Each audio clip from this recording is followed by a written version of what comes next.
Welcome to the Midlife Dating Without the Crisis podcast, helping both baby boomers and Gen Xers maintain their sanity and survive the online dating experience.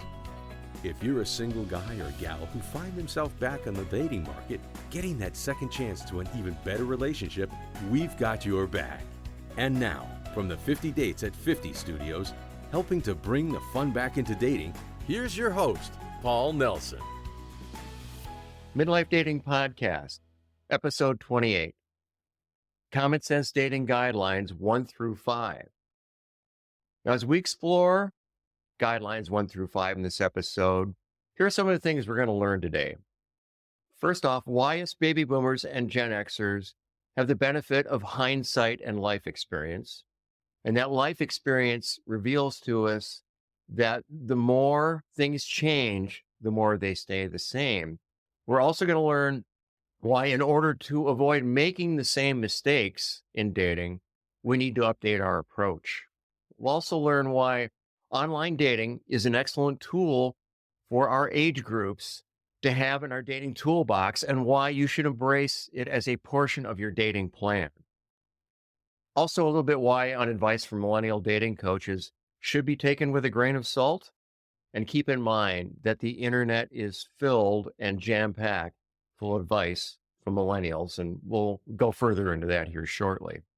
If you like what you hear, please take a moment and click on the subscribe or follow button. I don't want you to miss out on making your date nights more memorable. So now, 50 daters, let's start turning those dating busts into dating bests. Potpourri is a mixed bag of the good, the bad, and the ugly.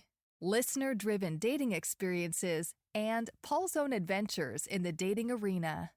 Now, I'm going to review some common sense dating guidelines that are a combination of lessons learned from life experience I accumulated going back through my high school days. Now, I offer these guidelines as a quick look back to what we baby boomers and Gen Xers started out with. It'll become obvious that the additional optional tool of online dating allows us to avoid repeating many of the same mistakes we made in our teens and 20s. For one of these guidelines, I'm sure you'll know someone that bucks the odds and makes it work. So please understand that these people are the exceptions that end up working maybe around 5 or 10% of the time. My goal is to paint awareness of what it takes to put you in a position to be successful in online dating and help steer the odds in your favor. Let's start with guideline number 1, and that is, thou shalt not fish off the company pier. In other words, no dating coworkers. I have some lessons from this experience. For me, this began when I worked in restaurants dating waitresses. I met my wife and now ex-wife at work. We worked in different departments and crossed paths in the hallways. It felt normal at the time because other couples at the same place of employment where we were at we're doing the same thing. There's a story here. I was working at this tax processing company in Southern California in 1989.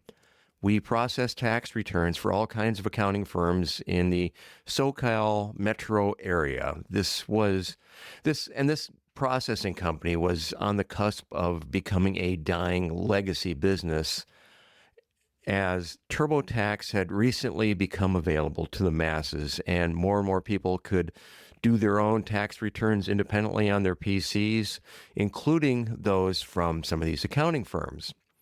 So I was working these long 12 and 16-hour days and dating my girlfriend at the time, whom I met at the tax processing company. We both met on the job. We were seeing each other at work, on breaks, and at lunch, and we were also spending evenings together outside of work. Later, I learned that there were other couples that were doing the same thing, spending long hours working together and also a lot of time together away from work. At the time, this seemed all rosy on the outside, seeing these other couples in relationships at work. But I later learned that this wasn't as rosy as it appeared, as they were spending a lot of time together and at home and at work also.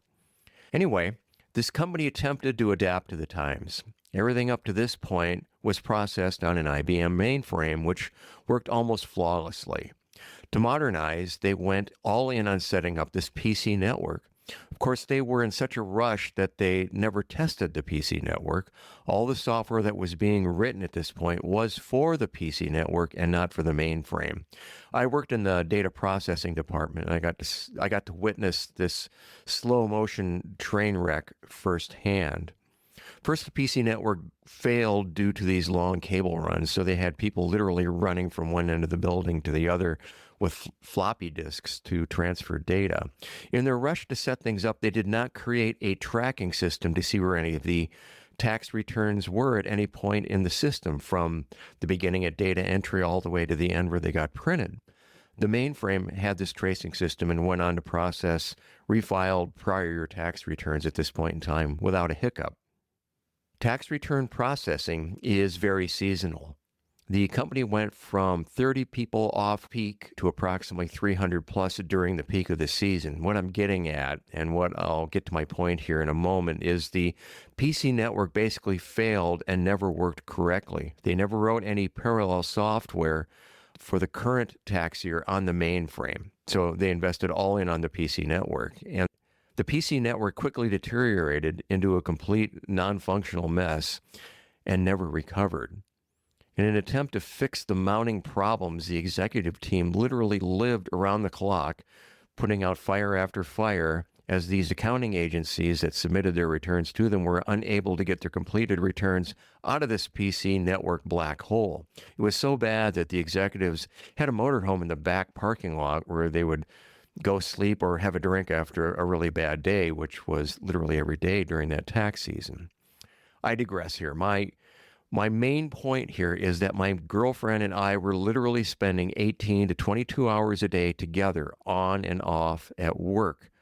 And this was not healthy. We ended up dodging a relationship bullet because the company ended up closing its doors shortly after April 15th, and our time together after that became more balanced.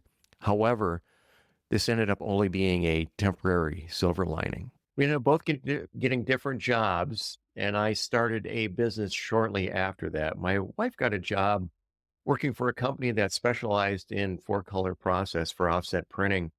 The reason I bring this up is this is another analog process that would not survive the advancements in digital printing. And her company she worked for went out of business a few years later. And she came to work for me, which was going to be temporary, as she was looking for another job that turned into a 6-year search. And seeing each other constantly at work and at home on the weekends, eventually chipped away at our relationship, and resentment crept in, and the damage was done, I think, within a few years at that point in time. And I learned the hard way that what starts out as a great relationship can eventually fall apart when you spend way too much time together and fusion sets in.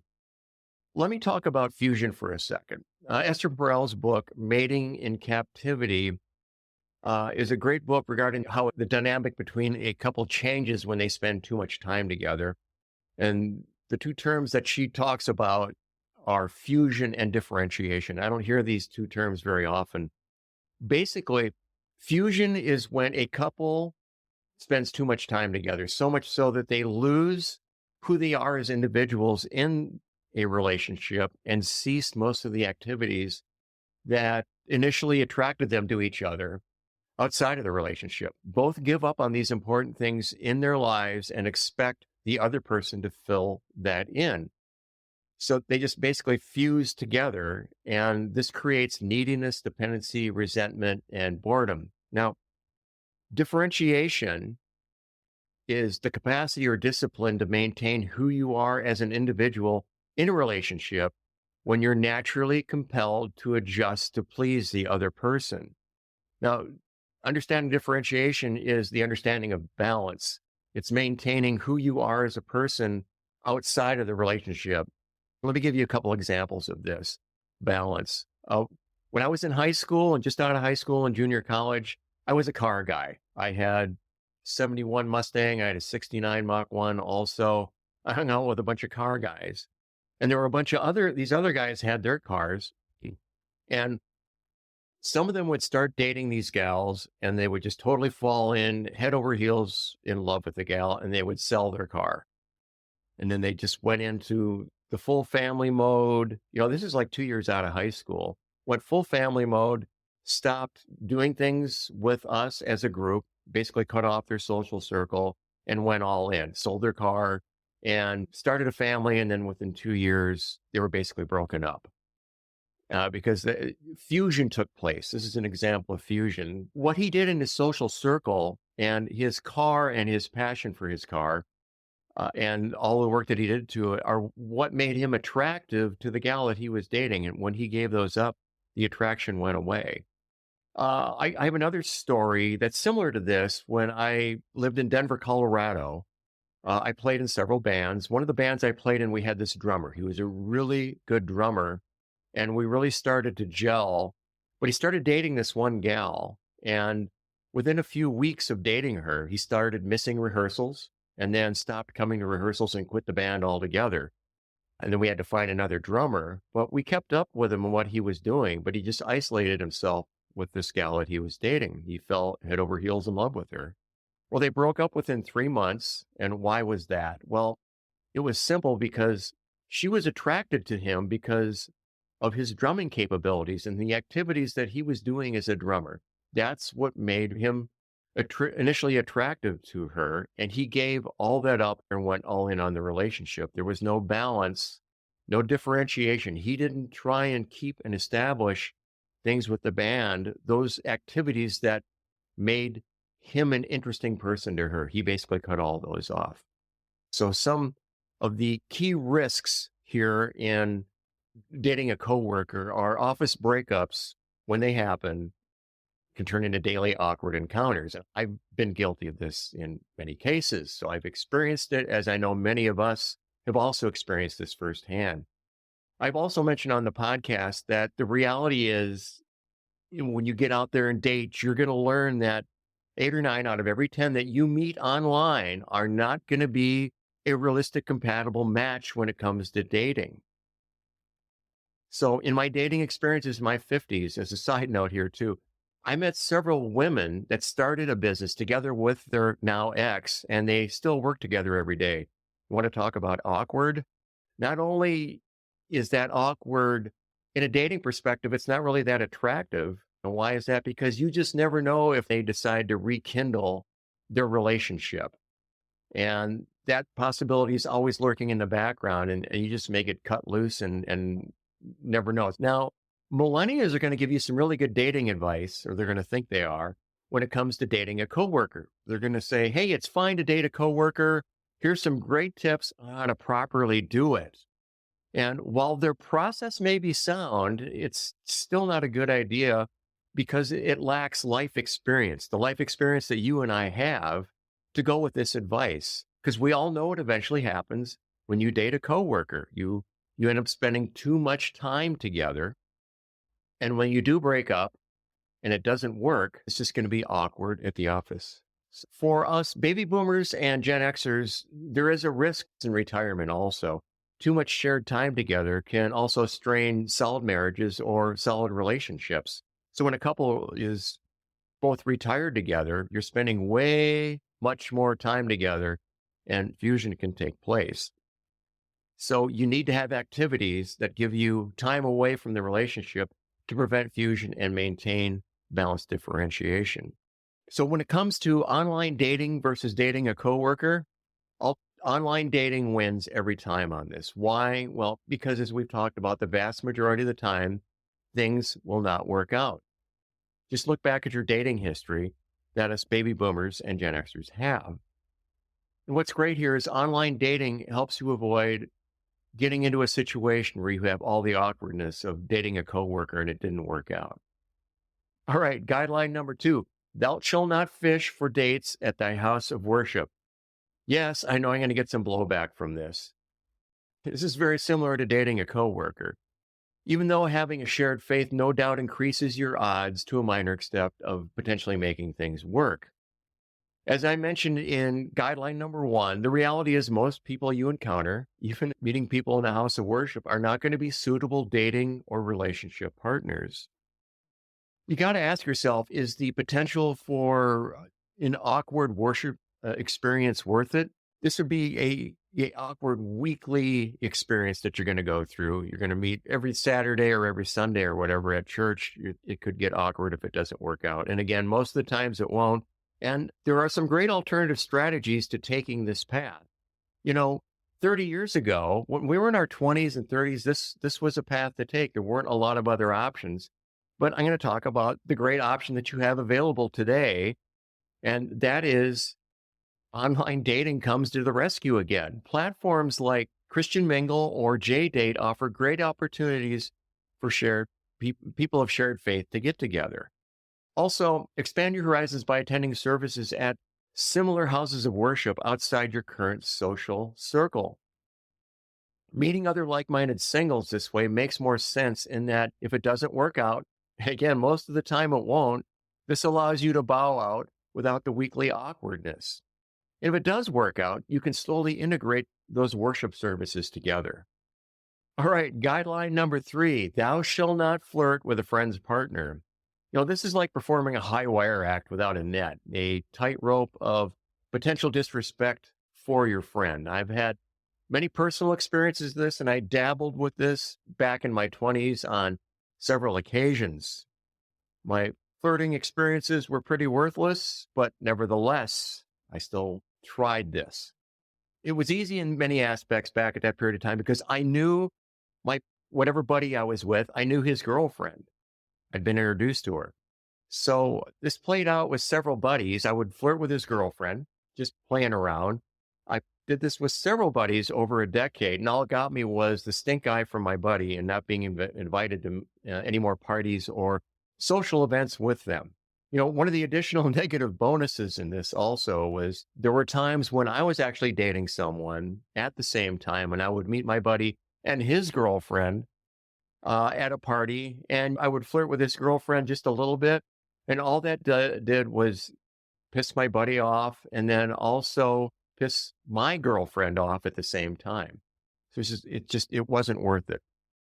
So part of the problem here was not understanding where the nuances were and where the line should be drawn when it came to flirting. I eventually learned that good friendships were hard to find and that flirting with a buddy's girlfriend was a really bad idea because it has many potential risks of damaging your friendship with your buddy to some degree and additionally causing some damage to the relationship between your buddy and his girlfriend. This pans out to women too. I'm looking at this from a men's perspective, but this also can be flipped 180 degrees from a gal's perspective. So the key takeaway here is I learned to focus on strengthening my friendships. That way I could sleep better at night. I didn't have to look over my shoulder if I pissed my buddy off too much. And online dating, I'm going to keep bringing this up because this is the greatest tool. Online dating is a great place to practice your flirting skills, figuring out where the line is without the potential sacrifice of a friendship or causing negative vibes in a relationship. If you really want to practice your flirting skills, speed dating. I'm going to have an episode on that one coming up. Speed dating is just totally awesome for that, for a variety of reasons. I could go on to that for 20 minutes. I digress. Guideline number 4, thou shalt not date a friend's ex. Now, I have lots of small town experience on this. I went to a high school in a small farming community in Minnesota in the late 70s. The dating pool there was one high school, so it had a small dating pool. It was like a kiddie pool, very small and crowded. There just weren't many options, but this was normal. We didn't know any better. And there just wasn't there weren't any other options. Although the dating pool did expand somewhat when I was going to junior college there at that period of time, but not much. Anyway, during high school, I personally participated in dating ex-girlfriends of classmates and friends. I'm going to give you one story that taught me a hard-learned lesson. This is a story of John and Mary, and obviously the names have been changed to protect family's privacy. John and Mary have been going steady, and they had broken up. Probably steady, I would say, 6 months to a year. Now, John and I were car guys, and in high school, there were 3 basic crowds. You had the freaks, the jocks, and the motorheads. The freaks were the ones that got high. The jocks were obviously the athletes. Then you had the motorheads. The motorheads were us guys that were really into cars and We tweaked and modified our cars and had a lot of fun with them. And John and I were part of the Motorhead group. About a month after the breakup, I ran across Mary at a party and I ended up asking her out on a date, and we went out on a few of them. Well, turns out John is the jealous type and approached me one day and warned me to say that I should be staying away from Mary, and if I didn't, there would be consequences for it. He said, if I can't date her, nobody can. And this kind of caused this really strange rift within our social circle, kind of a division of the group of car guys. And at that point, I told John, you don't own Mary. And since you guys are no longer going steady, that you have no claim on her. And I thought that would be that. Well, after another date, John accosted me at my locker at high school in between classes in preparation to demonstrate what the consequences were going to be. He began to get violent, and I got lucky as a teacher happened to be walking by and restrained John. John had me pushed up against the locker and had reached back to let me have it with a fist, and that's when the teacher intervened. And due to what took place there, John got suspended, and I did not. Shortly after John returned to school from his suspension, I asked for a truce and met him in the parking lot during study hour, and we talked. I told him, John, I give up. You win.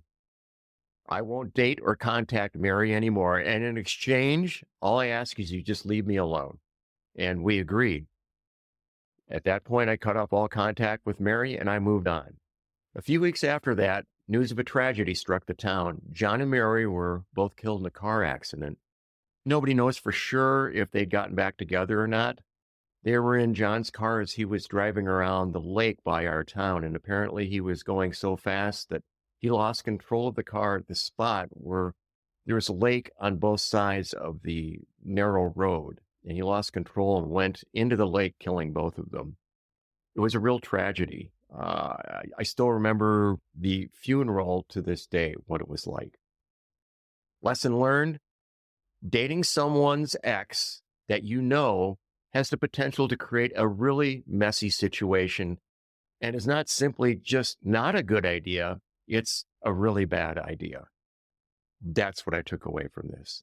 And from that point on, I never dated anyone's ex that I knew. In high school, I also watched other classmates cycle through these same type of dating situations. By the time graduation came along, a lot of my friends had sacrificed many of their friendships with other guys, dating other guys' exes. It was just this crazy circular firing squad that it just was not worth it. First takeaway from this is that I had a life lesson on attempting to date in a very limited dating pool. If I had lived in the St. Paul, Minneapolis area where I moved there from, our family did, or even in neighboring Sioux Falls, South Dakota, near where our farming community was, I could have dated outside my local dating pool and eliminate many of these issues. Dating outside your social circle provides a soft landing when things don't work out. And as we learn, most of the time it won't. I could have easily created more early self-confidence by knowing I could make dating mistakes without affecting friendships. I'm going to cycle back here to online dating again, because this is one of the many positives to online dating is the ability to date outside your peer group and avoid many potentially messy situations. Guideline number 5, thou shalt not date a friend's sibling. Personal story here. Here is another dating faux pas with the potential of creating a lifetime of awkwardness, especially if you live in a smaller town. Or maybe even in some aspects, live in a small retirement community or as baby boomers. Again, let's acknowledge the reality that most of the time romantic relationships don't pass the test of time. Now, I'm going to give you a story. When I initially moved to this small town from the Minneapolis-St. Paul area, at church, I met a family there. 2 brothers, 2 sisters. One of the brothers was in my same grade. They invited me out to the family farm where I helped them out on many weekends and developed a good, fun relationship with them and their social circle. Living in that community was very difficult at first because everybody had been born and raised together. And it was difficult to kind of get into the clique. And this was a welcome relief to kind of getting to meet some of the people there. Anyway, one of the older sisters, she was like 2 years older than me in this family, would always flirt with me. It was always very friendly. And she was flirting with me to be friendly, but I really hadn't realized that at the time. And so without even talking to her brothers about it, I asked her out on a date and she politely turned me down. I was so embarrassed by this that I stopped doing things with the brothers as friends. I stopped doing things with their social circle. This is purely out of teen embarrassment. So I sacrificed the potential of a good friendship, even though nothing bad happened. Just pure teen embarrassment. So some of the risks of dating a sibling are the potential fragile tensions with the rest of the family, especially if it does not work out. And like I've talked about so many times, it usually won't. You got to ask yourself, is the embarrassment worth the risk? And the key takeaway here is that in our youth, in many aspects, and the same applies today, that dating your friend's sibling has too many downsides as it usually won't work out. Guess what? What's the fix to this? Online dating. It's a great alternative to completely avoiding any situation like this. So let's talk about some of the lessons learned here. Some real life wisdom, if you will. The guides that I'm talking about here, they're not just theory, they're real lessons I learned through trial and error at the cost of bruised and broken friendships. And so let's review here. Dating coworkers is not a good idea.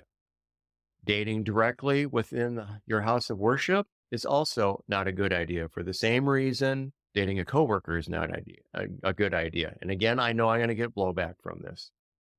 Also, flirting with your friend's partner has way too many drawbacks. Dating a friend's ex or a friend's sibling has got way too many complications. So the key point here is that online dating is your ticket to a bigger, more dynamic dating pool. It's the best tool for avoiding unnecessary social complications and needs to be an option in your dating toolbox. As I expressed at the beginning, you're always going to be able to find exceptions, and I'm not trying to be negative. I'm just trying to be realistic here. However, things not working out most of the time generally is the rule when it comes to romance. All you have to do is look back on your dating life experience to know what I'm saying here has merit.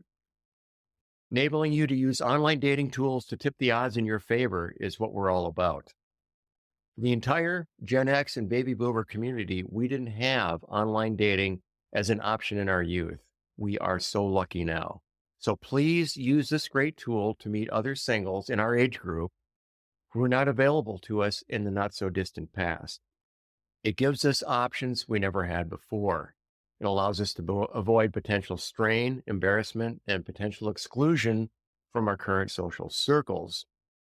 I also want you to be aware of current online dating advice from the millennial generation. While they provide good advice on using modern dating tools, they lack the life experience of what happens over the long run.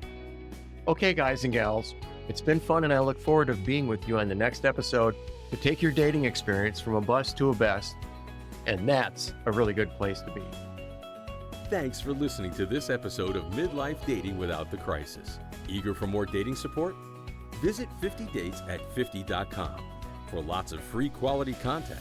Get access to dating and relationship commentary, advice, Q&A, funny stories, movie and book reviews, along with other resources to help 50 daters sort out the pretenders and find quality dating and relationship-minded people.